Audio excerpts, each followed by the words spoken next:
contemple ta sainteté, et quand je contemple ta beauté, et quand toutes les choses pâlissent à ta lumière, quand j'ai trouvé la joie près de ton cœur, quand je m'enveloppe de ton amour, et quand toutes les choses pâlissent à ta lumière, oh je t'adore, oui je t'adore, si je vis Seigneur, c'est pour t'adorer.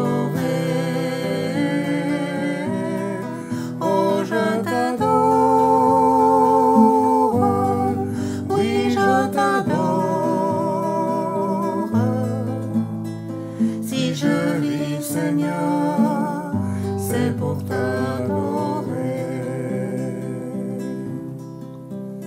Quand je contemple ta sainteté, et quand je contemple ta beauté, et quand toutes les choses pâlissent à ta lumière,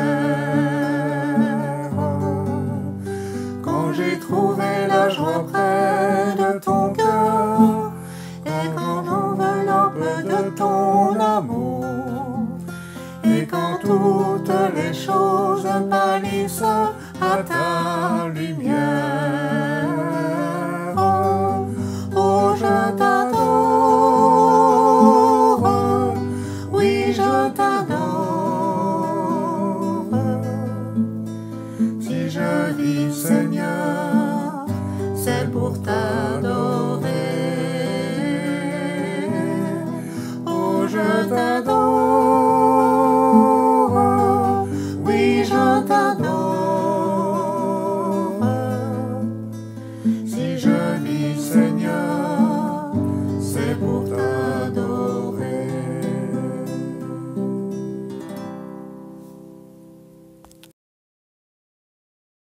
Et puis mon thème d'aujourd'hui, c'est « Vivez en paix les uns avec les autres ». On se dit, mais enfin, quel sujet pendant les vacances? On est forcément en paix puisque c'est les vacances. Eh bien parfois, vous l'aurez peut-être remarqué vous-même, parce que vous en avez soit été victime ou l'auteur, on n'est pas en paix avec l'un ou avec l'autre. On l'évite. Il a une tête qui ne nous revient pas, probablement, ou je sais pas, il a dit un jour une parole qui nous a un peu blessés, froissés, ou il n'a pas compris ce que j'ai voulu dire. Et on n'est pas en guerre vraiment, mais voilà, on s'évite un peu. Vivez en paix les uns avec les autres. C'est facile à dire. C'est facile à dire. Mais ça n'est pas forcément toujours facile à réaliser d'une manière constante et permanente.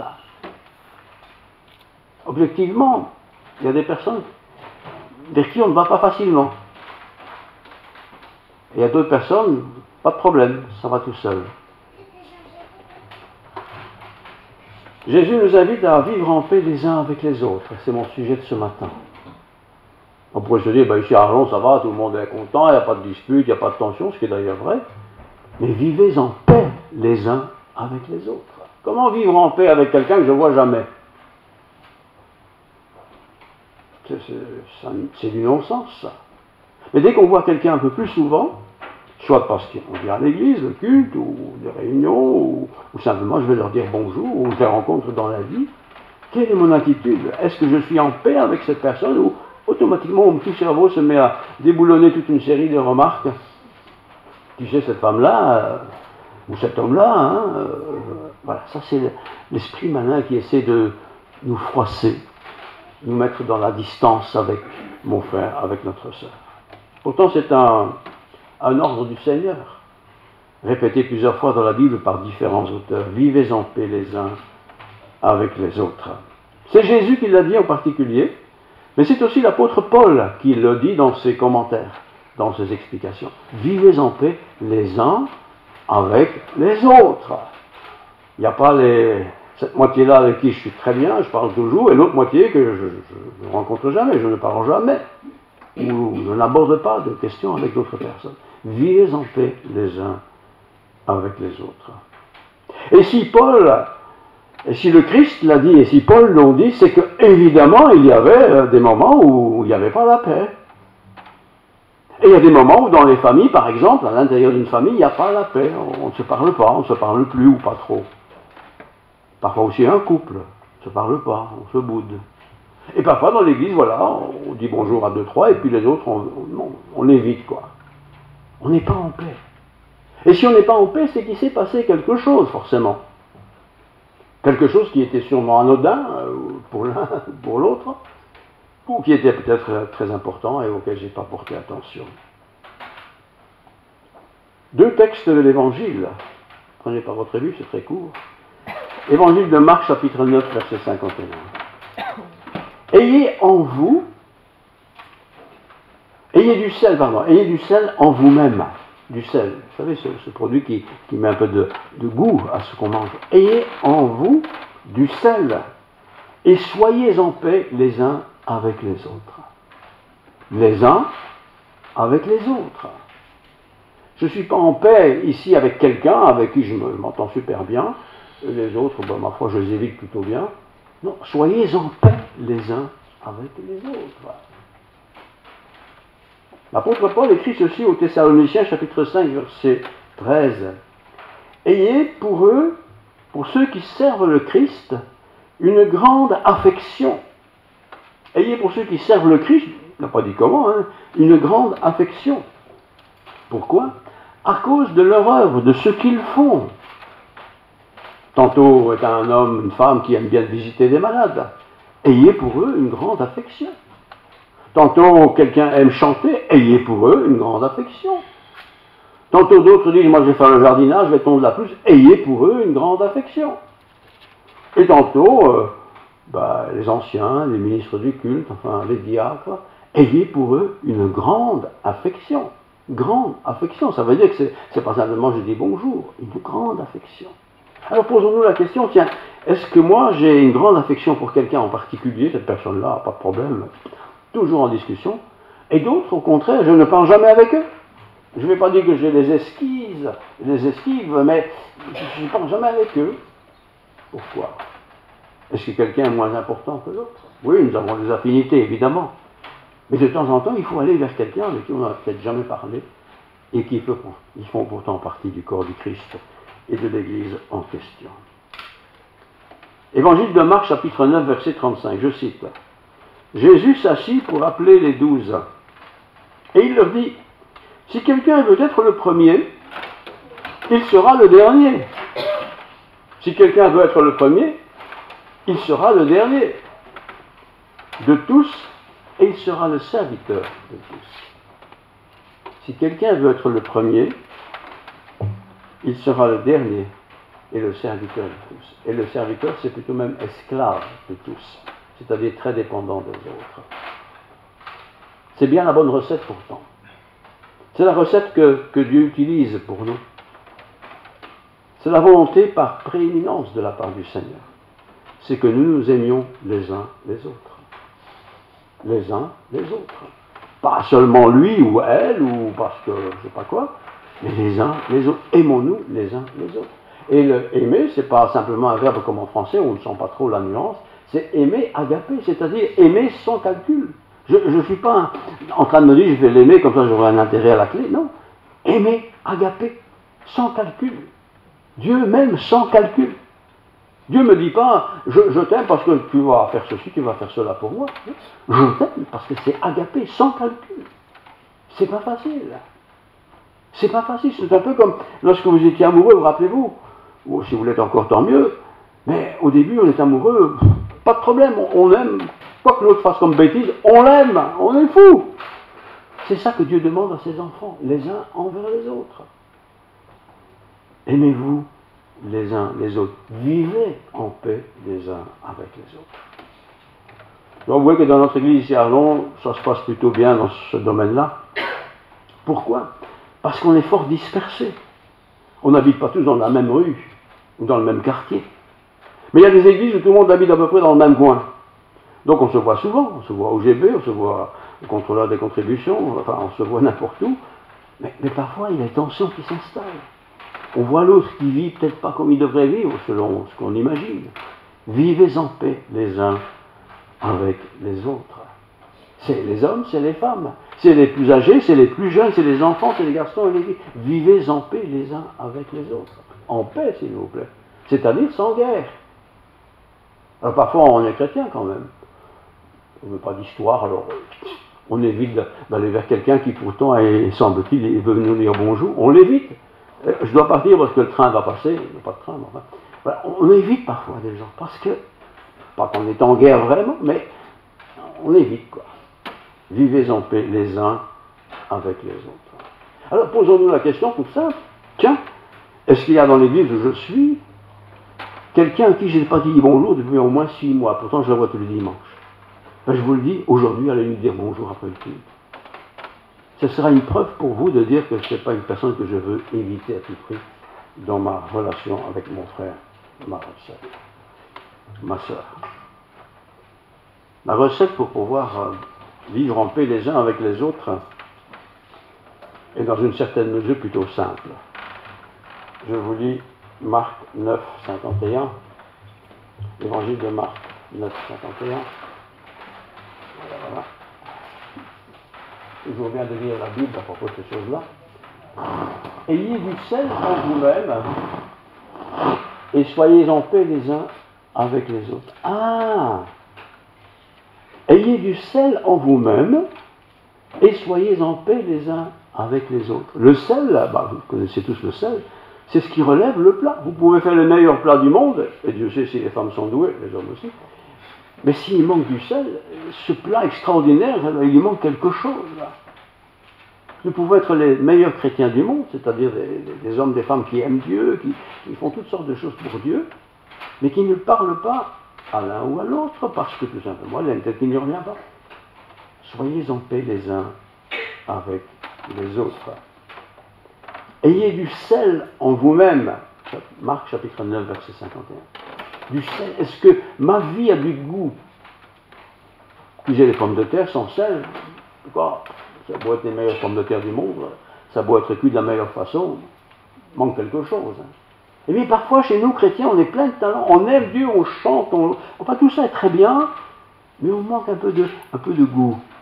Un peu de goût.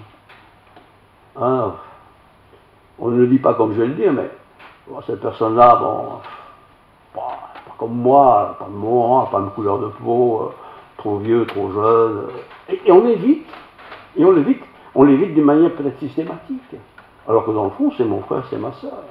Je vais passer l'éternité avec elle. Ayez, Marc 9, 51, je répète, ayez du sel en vous-même. Si le sel perd sa saveur, dit l'Écriture, avec quoi va-t-on l'assaisonner? Si le sel que je suis en tant que chrétien perd du goût, perd sa qualité de chrétien, qu'est-ce qu'on va mettre dedans à la place? Pas grand-chose. Pas grand-chose. Quel est le sens de cette parole du Seigneur? Ayez du sel en vous-même. C'est énigmatique quelque part. Parce que Jésus, à l'époque où il parlait, vivait, parlait, il s'est retrouvé avec des disciples qui, franchement, de temps en temps, n'étaient pas en accord avec leur Seigneur. Et de temps en temps, quand le Seigneur disait une chose, ou quand les disciples qui accompagnaient Jésus entendaient les gens dire, on t'entendra cela sur un autre jour, on en parlera une autre fois. Ça, c'est la manière délicate, gentille, sympathique, de ne pas examiner ma relation avec l'autre. D'ailleurs, posons-nous la question. Petite communauté ici, en réalité. Mais il y a des personnes qui, systématiquement, n'ont jamais parlé avec moi, ou moi avec eux. Pas parce qu'ils ne sont pas gentils, pas parce qu'ils ne sont pas beaux, pas parce qu'ils ont des vêtements de semaine. Non, mais on ne parle pas avec eux. On ne sait même pas dire pourquoi. Réfléchissons. Cette personne a peut-être une attitude de douceur, qu'elle n'ose pas, elle, cette personne, aller vers celui qui ne prend pas la peine de manifester son intérêt pour cette personne. Ayez du sel en vous-même. S'il n'y a pas de sel dans les pommes de terre, vous savez ça comme moi, il manque quelque chose d'important. Pourtant, le sel, c'est pas grand-chose. Mais vous avez beau avoir bien cuisiné tout, s'il manque du sel, la saveur de ce produit que vous mangez n'est pas là. Il faut le sel. Et j'ai beau être chrétien, j'ai beau chanter, j'ai beau prier, j'ai beau tout ce que vous voulez, s'il manque le sel du Seigneur dans ma vie, je ne peux pas le partager. Et si je ne le partage pas, il y a quelque chose qui ne fonctionne pas bien entre lui, elle et moi. Ayons la communion. On n'est pas 10 000 ici. On n'est pas 100 non plus. On ne peut pas parler avec tout le monde. Mais il y a des gens qui, visiblement, avec qui on n'a jamais parlé. C'est pas qu'on n'aime pas, mais ça ne marche pas. Eh bien, je m'encourage, je nous encourage à aller vers cette personne avec qui on n'a jamais parlé, effectivement. Ayez du goût en vous-même. Vous avez déjà mangé des choses comme moi. Vous connaissez le salaire. Ils n'ont pas de goût, il manque quelque chose. Et parfois, nos relations les uns avec les autres manquent quelque chose. Et le quelque chose, c'est souvent ce qui est utilisé par l'ennemi de nos âmes, Satan. Ben, regarde, ils sont toujours partis, ils sont pressés, ils n'ont pas le temps. Et voilà l'excuse est trouvée. Ah, ils n'ont pas le temps, je laisse tranquille. Mais on peut bien prendre 2 minutes, 3 minutes. Bien sûr, c'est vrai, nous ne sommes pas tous les mêmes. Je vois ici des frères qui sont un peu bronzés, moi je suis un peu clair. On pourrait dire, bon, moi je parle pas avec des gens bronzés. Et certains le font. Je ne sais pas qui ont de la haine, mais bon, on n'a pas le même feeling. Allez, il y a des hommes qui ne parlent jamais avec des femmes seules parce que c'est des femmes. Et inversement. Il y a des jeunes qui ne parleront jamais avec des personnes plus âgées parce qu'ils sont plus âgés. Et inversement. Ayons du zèle. Notre éducation, elle est ce qu'elle est. Et moi, je veux aussi adapter l'éducation que j'ai reçue par rapport à l'Écriture sainte. Va vers ton frère. Va vers ton prochain. Parle-lui. Oui, mais il est plus jeune que moi. Et alors, où est le problème? Oui, mais il est plus vieux que moi. Il va me tirer les oreilles, il va me faire des remarques parce que je n'ai pas de cravate le dimanche matin au culte. Et alors, où est le problème? Oui, on a souvent, pas d'une manière aussi directe que je le dis maintenant, mais mis des barrières, des obstacles pour ne pas aller vers l'autre. Bah, petit jeune de 18 ans, écoute, c'est pas à moi aller vers lui. Tout le monde dit ça, mais en Christ, nous ne sommes pas tout ça. Il a 18 ans, peut-être que personne ne lui parle, justement, parce qu'il a 18 ans. Ben, va lui parler. Dis-lui bonjour, demande-lui ce qu'il fait. Il te répondra, certainement. Et crée la relation. C'est important, la communion fraternelle. Ayez de l'amour les uns pour les autres. Notre attitude sera forcément différente selon notre condition de vie. Bah, si je suis luxembourgeois, ce que je ne suis pas, bah, je suis luxembourgeois, quoi. Hein? J'aurais peut-être du mal d'aller parler avec des Belges. Ils sont des Belges. Peut-être je suis une femme. J'ai du mal de parler avec des hommes qui sont des hommes. Donc je ne parle pas avec les hommes. Oh, c'est un enfant, écoute, il a 10 ans. Qu'est-ce que je vais lui raconter? Il a que 10 ans. Et alors? Et alors? Qu'est-ce qui m'empêche d'aller vers quelqu'un avec qui je ne parle jamais? Ben, ce qui m'empêche, c'est mon ego. C'est mon orgueil même, parce que ego ça ne veut pas trop dire grand-chose. Hein. C'est mon orgueil. C'est pas à moi de faire la démarche, parce que naturellement, il y a 3 mois de ça, elle ne m'a pas dit bonjour. Alors que j'avais fait un grand sourire. Bah oui, elle n'a pas dit bonjour, et alors peut-être qu'elle était endormie là. Non, ne faites pas ça, ne faisons pas ça. Notre attitude forcément sera différente, suivant l'éducation que nous avons reçue. Et je voudrais encore lire 1 Thessaloniciens 5. 12 à 13. 1 Thessaloniciens 12 à 13.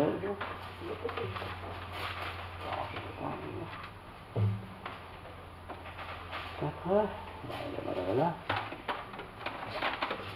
12 à 13. Pas dans la bonne page. 1364. Voilà, je n'ai pas pris le temps de recopier sur la main parce que c'est un peu long, ça m'en prendra. Voilà, 1 Thessaloniciens, j'avais pourtant mis un petit peu. Voilà, je lis, 12 à 13. Nous vous prions, frères et sœurs, en soyons sûrs, d'avoir de la considération pour ceux qui travaillent parmi vous, ceux qui vous dirigent dans le Seigneur et qui vous exhortent. On est là en présence des responsables. moniteur d'école du dimanche, anciens, plus anciens encore. Ayez pour eux beaucoup d'affection à cause de leur œuvre. Ce n'est pas qu'ils sont meilleurs que les autres, mais ce qu'ils font, enseigner, est très important. Et il faut prier pour eux, il faut les soutenir, parce que ce qu'ils doivent partager, communiquer, ce sont des paroles de Dieu. Soyez en paix entre vous. Quand j'aborde pas quelqu'un d'une manière systématique, je l'évite, c'est comme si j'étais en guerre avec cette personne. Je ne suis pas en guerre, mais je l'évite. Ah, c'est une femme, moi je suis un homme, moi je ne parle pas avec les femmes. Et lui est africain, moi je suis blanc, moi je ne communique pas trop. Je les aime bien, mais point. Non, c'est pas comme ça que ça doit fonctionner. On doit aller là, vers l'autre. Alors réfléchissons, tiens, dans la communauté où je suis, allons donc, je ne parle pas des visiteurs qui viennent une fois tous les 3 ans, hein, encore que, pourquoi il y a des personnes avec qui je ne parle jamais? Vous pourriez dire, bah, je suis un peu gêné, j'ai un peu peur, j'ose pas trop, c'est très possible tout ça, mais je peux faire un effort d'aller vers quelqu'un avec qui je n'ai jamais parlé. Ne fût-ce que simplement dire bonjour, ça va, en bonne santé, tout va bien, du travail, voilà, et on entame une conversation. On est peut-être encore à l'école, mais c'est pas parce qu'il est à l'école qu'il n'a pas le droit d'avoir mon intérêt, si. C'est pas parce que c'est une femme qu'on ne peut pas parler avec un homme. En Christ, nous sommes tous libres. 12-13, je relise. Ayez en vous beaucoup d'affection à cause de leur œuvre. C'est Paul qui dit ça. Hein. Soyez en paix entre vous. Il y a des gens avec qui on ne parle pas parce que, bah, je sais pas, c'est celui qui prêche, c'est l'ancien, c'est le diacre, enfin bon, ils ont un petit grade là, et je ne parle pas avec eux. Ils n'ont pas la même couleur de peau que moi, donc je ne parle pas avec eux. C'est pas si net dans des paroles, mais c'est ce que je ressens. Alors, allons vers l'autre. N'ayons pas peur. Oui, mais moi j'ai 89 ans, c'est pas à moi de faire la démarche. Pourquoi? Au ciel, ils ont bien plus 89 ans, les gens. Hein. Tu as 89 ans, ben, va trouver le petit jeune qui est timide. À l'inverse, évidemment, le petit jeune dit, mais c'est pas à moi d'aller vers les vieux, qu'est-ce que je vais leur raconter? Il n'a rien à raconter, il dit bonjour. Tu m'en demandes comment ça va. Tu te sentais ça va? Voilà. Et on démarre une discussion. C'est important dans la communion fraternelle.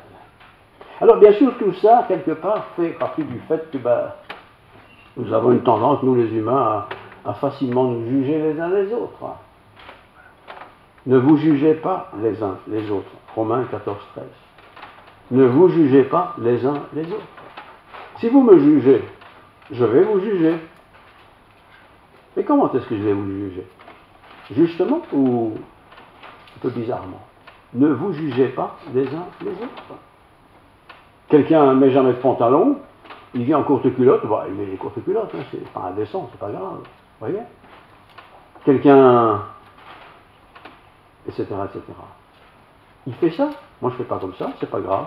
C'est pas ça qui est important. Ce qui est important, c'est la relation, la communication. Et quelque part, nous avons quand même le privilège ici d'avoir de l'espace. On quitte l'église, pas envie de partir, ce n'est pas le cas, mais on peut prendre du temps. Boire une tasse de café, même pas de café, rien boire du tout, et c'est très bien. On parle, communiquer, dire bonjour, ça va, vous habitez loin, voilà, vous avez des poules, des canards, bon, voilà, on parle de l'intérêt de l'autre. On n'est pas obligé toujours de parler de Dieu et de la Bible, hein, là, on est des humains de toute façon. Ayez de l'affection des uns pour les autres. C'est vrai que si je suis luxembourgeois, par exemple, je vais essayer de repérer dans l'assemblée des luxembourgeois. C'est normal, il y a des affinités. Si je suis flamand, je vais essayer de repérer les flamands, j'ai une affinité de langue. Si je suis un homme, je vais peut-être être timide d'aller parler avec des autres femmes. On peut toujours chercher un autre homme, chercher pour la communication, je veux dire. Oui, c'est important. Et les jeunes aussi, ne pensez pas parce que vous êtes jeune à 20 ans, moi je suis trop jeune de ne pas les parler avec des vieux croulants, mais tout le monde n'est pas vieux croulant. Hein. Il y a des gens qui ont 40 ans, 50 ans, 60 ans, qui sont bien plus dynamiques que des jeunes de 20 ans. Hein. Allons les uns vers les autres. Tiens, tes examens, ça a été?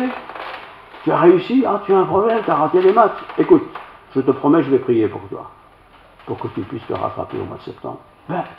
Quelqu'un qui entend ça, il est encouragé. Ça ne veut pas dire qu'il ne doit pas encore étudier pendant les vacances, mais il est encouragé parce que cette personne va prier pour moi.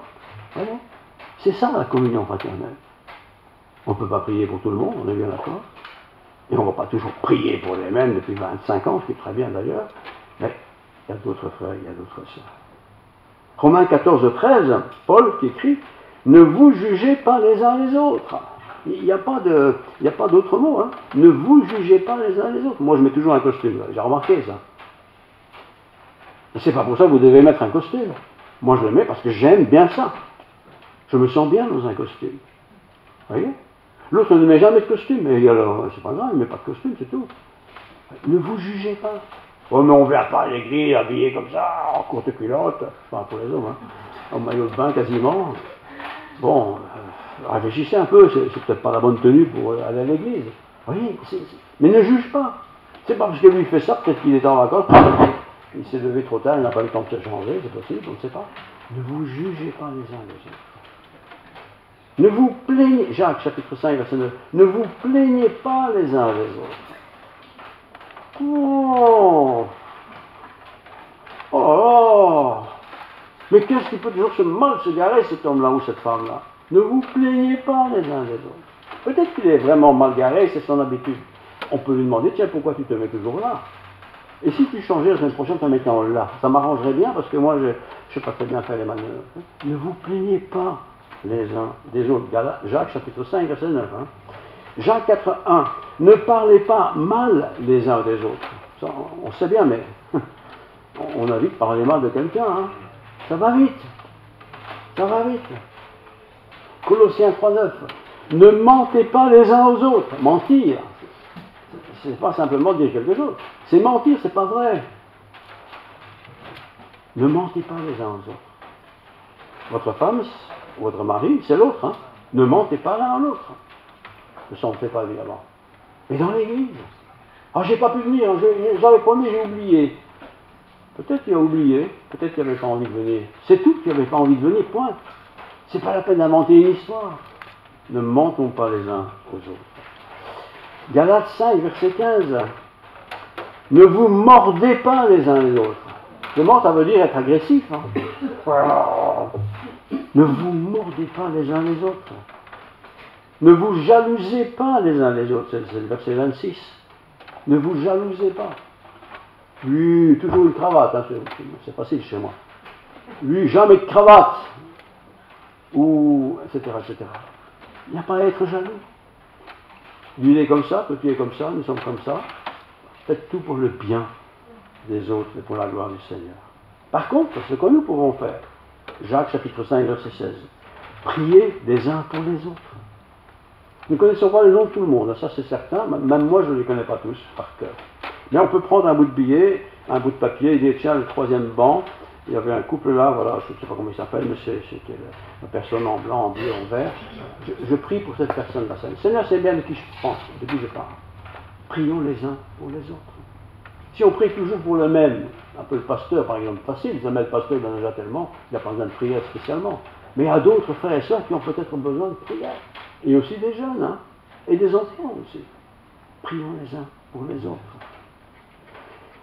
Éphésiens 4.32. Soyons bons les uns avec les uns avec les autres. Chaque fois la même phrase qui revient. Soyons bons les uns avec les autres. C'est pas moi qui fais tout ça pour tout le monde, mais tous ensemble, nous le faisons pour d'autres. C'est bien. Éphésiens 4.2. Gâteau. Supportez-vous les uns les autres. Parfois c'est barbant, hein. Il se met toujours derrière moi avec sa voiture. Je ne sais jamais partir alors que je suis pressé. Bon, une fois ça va, deux fois ça va, la troisième fois vous allez trouver s'il y avait moyen de... Un petit peu, ça m'arrangerait bien. Parlons, communiquons. Nous sommes une communauté. On n'est pas simplement assis, point. On est une communauté qui vivons ensemble. C'est pas tout, hein. Éphésiens 4.32. Pardonnez-vous réciproquement. Si c'est réciproque, il y a une discussion, il y a un contact qui est établi. Je pardonne parce que c'était mal garé, j'étais en retard, voilà. Et puis je lui ai fait la remarque, la semaine passée, rebelote la même chose. Mais cette fois-ci, c'est moi qui m'étais mal garé. Ben là, il va me pardonner. Je dis, ben, tu m'as pardonné, je vais te pardonner.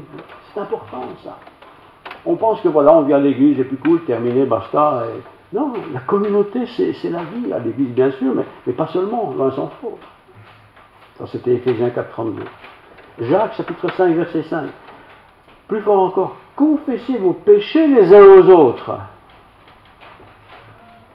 Ça, c'est pas seulement le mal que j'aurais pu faire à quelqu'un, mais c'est confesser les péchés les uns aux autres. Il y a des péchés qu'on n'a pas envie de raconter à personne, voilà. Mais il y a peut-être dans la communauté quelqu'un qui pourrait entendre ma confession. C'est pas le pasteur qui doit entendre toutes les confessions, il n'est pas meilleur que vous. Hein. Mais il y a peut-être dans l'église quelqu'un qui pourra me comprendre, pas dire c'est bien, c'est pas grave, le péché c'est toujours grave. Mais confessons les péchés les uns aux autres. Parce qu'on a des affinités avec quelqu'un, on a plus facile à communiquer avec cette personne, évidemment. Mais on parle ensemble. Et on peut demander à celui avec qui nous avons des affinités, tiens, tu veux bien prier pour moi parce que j'ai un gros problème, mais je ne sais pas comment le résoudre. Et on raconte son problème. Pas la peine de la raconter à tout le monde, mais à l'une ou l'autre personne. Galates 6.2. Portez les fardeaux les uns des autres. C'est toujours les uns des autres qui reviennent là. Portez les fardeaux les uns des autres. Tu vois quelqu'un, tu le sais, il a un fardeau pas possible. Voilà, il a été chez le médecin lui a dit, écoutez, on doit vous opérer, ce sera difficile, etc. C'est un fardeau. Il le porte tout seul, mais il est écrasé, mais il vous le partage avec vous. Vous lui dites, écoute, je vais prier pour toi, je promets de prier chaque jour pour toi, pour que tu passes cette épreuve. Priez les uns pour les autres. Galates 5.13. Par amour, mettez-vous, attention, au service les uns des autres. Ah bon? Donc là, il faut servir les autres, maintenant j'ai déjà du mal à me servir moi-même. Eh bien oui, en tant que chrétien, on est appelé à se servir les uns les autres. Ça ne veut pas dire qu'il faut faire le travail que l'autre n'a pas envie de faire, mais je peux le servir dans le domaine où je suis fort. Et lui, peut-être dans ce domaine, va me servir aussi dans ce qu'il est fort. Les uns les autres. Conclusion. Une église, une ecclésia, un groupe de chrétiens, quels qu'ils soient, nombreux, pas nombreux, blancs, noirs, luxembourgeois, belges, français, africains, ça n'a aucune importance. C'est une église, c'est une communion, c'est un rassemblement, c'est une rencontre. Et nous sommes appelés à vivre, d'abord et avant tout, loin de la guerre. Si on ne se voit pas sur un an, 51 dimanches, on n'aura pas de guerre. Hein. Mais si on se voit souvent, tous les dimanches par exemple, et qu'on papote un peu ensemble, et qu'on partage un peu avec l'autre des histoires qui nous préoccupent, eh bien, l'autre va connaître un peu qui je suis, et peut-être inversement aussi. Et les tensions vont peut-être être plus marquées que si je ne parlais pas avec quelqu'un. Mais je dois parler. Nous sommes frères et sœurs, nous sommes de la même famille. Donc, vivez en paix. Vous n'êtes pas en guerre, nous ne sommes pas en guerre. Soyez en paix, autant que ça dépend de vous, entre chacun. Et c'est pourquoi une église, je vais dire, dynamique et vivante, c'est pas une église où tout le monde chante toujours la même chose et qu'on fait toujours la même chose, c'est une église où on s'apprécie l'un l'autre. Pas seulement celui qui chante bien, comme d'autres savent le faire si bien, pas celui qui comprend la technique, comme notre sœur la comprend bien, mais les uns les autres. Toi, tu fais beaucoup de choses, tu es doué, formidable, c'est beau. Toi, tu es moins doué, c'est pas grave. Tu es moins doué, point, mais tu es doué dans quelque chose quand même. Prions les uns, soutenons-nous les uns les autres. Vivez en paix les uns avec les autres. Soyez en harmonie les uns avec les autres. Du ciel, Dieu nous regarde. Et il nous voit vivre. Et il nous connaît. C'est pas la peine de bluffer avec Dieu. Moi, vous pouvez bluffer. Hein. Je ne dirai rien parce que je suis un peu naïf. Hein. Mais Dieu, on ne peut pas bluffer. Et du ciel, il nous voit. Et il voit pas seulement ce qu'on ne fait pas bien, parce que ça, on le sait bien, mais il voit aussi ce qu'on fait bien. Et Dieu bénit celui qui fait le bien. Bénir, c'est dire du bien. Dieu dit du bien de moi. Et ce bien qu'il dit, il me le projette, il me le donne, il me l'avance. Je ne sais pas comment, c'est le problème de Dieu, ça. Les uns les autres. 2 versets encore. Ésaïe 9, verset 5. Veillons les uns sur les autres. Et puis Hébreux 10, 24, Nouveau Testament. Veillez, je l'ai souligné moi-même, ce n'est pas surveiller les uns les autres. C'est veiller. Je veille, je suis attentif. Je ne suis pas là pour contrôler. Ah, t'as vu? Il s'est habillé un peu, ceci ou cela. C'est classique ça. Hein. Enfin, ça ne se fait pas. Ça ne se fait pas, ça ne se fait pas. C'est pas qui dit que ça ne se fait pas. Chez elle, ça se fait, chez lui, ça se fait. On n'est pas là pour se juger. On est là pour s'encourager, s'exhorter, se faire plaisir. Et si je peux faire plaisir dans un domaine qui m'est facile, je le fais. Et s'il y a des choses que je ne sais pas faire, je ne vais pas essayer de le faire pour faire plaisir à Paul ou à Pierre. Je vais faire ce que je peux avec les moyens que j'ai. Et puis même, si quelqu'un trouve que je n'ai pas bien fait, et qu'il a la sympathie de venir me le dire, je vais l'écouter. Ah, tu as remarqué ça? Tiens, fais attention, ne fais plus comme ça, parce que peut-être tu as fait de la peine ou choqué. Je ne parle pas ici des caprices des uns et des autres, hein, mais je parle des choses qu'on peut avoir. Voilà, il ne m'a pas dit bonjour, alors je lui ai serré la main, il ne sait même pas. Peut-être qu'il était dans la lune à ce moment-là. Non, il n'était pas dans la lune, il était distrait. Hein, peut-être ça arrive aussi. Ayons de l'affection les uns pour les autres. Une communauté d'église, c'est ça. Ce ne sont pas des gens qui ne se parlent pas, qui ne se communiquent pas, mais nous devons, et je reviens au début à ce que j'ai dit, puisque nous sommes des gens du même groupe religieux ici, c'est mon papier, voilà, vivez en paix les uns avec les autres. Je répète, Jésus l'a dit, l'apôtre Paul l'a écrit également. Alors, c'est sûr, je conclue, hein, c'est pas facile toujours, c'est pas toujours facile, pourquoi? Parce que c'est pas que l'autre n'est pas gentil, c'est peut-être, moi je suis pas de bonne humeur ce jour-là, en général du temps pas possible, j'ai mal dormi, bon, c'est un peu difficile, mais ça ne fait rien, tu le dis à quelqu'un. Et il va dire, écoute, je vais prier pour toi, et puis je vais peut-être te donner un conseil pour que tu sois soulagé. C'est aussi ça la vie. Et parfois nous avons des gros soucis, importants, qu'on n'a pas envie de partager, mais qui sont là. Ben, on peut dire, j'ai un gros souci, il ne faut pas essayer d'aller fouiner pour voir. S'il me le dit, il me le dit, s'il ne me le dit pas, c'est pas de problème, je prie pour toi, le Seigneur le sait. C'est aussi ça la communion fraternelle. Et si on peut apprendre une chose aujourd'hui, dans ce que j'ai partagé, dans le vivre en paix les uns avec les autres, c'est simplement des petites choses souvent. Ce n'est pas la grande affaire, hein, mais ce sont des petites choses qui m'ont préoccupé, qui m'ont soucié, que l'autre n'a pas remarqué parce qu'il n'est pas au courant, mais si je veux lui dire un peu, ou s'il me demande, je lui dirai en 2 mots. J'ai un peu de souci avec ceci ou avec cela. Voilà, prie pour moi, point, ça suffit. Dieu le sait, il le sait, nous le savons, et ensemble nous pouvons avancer. Prions le Seigneur.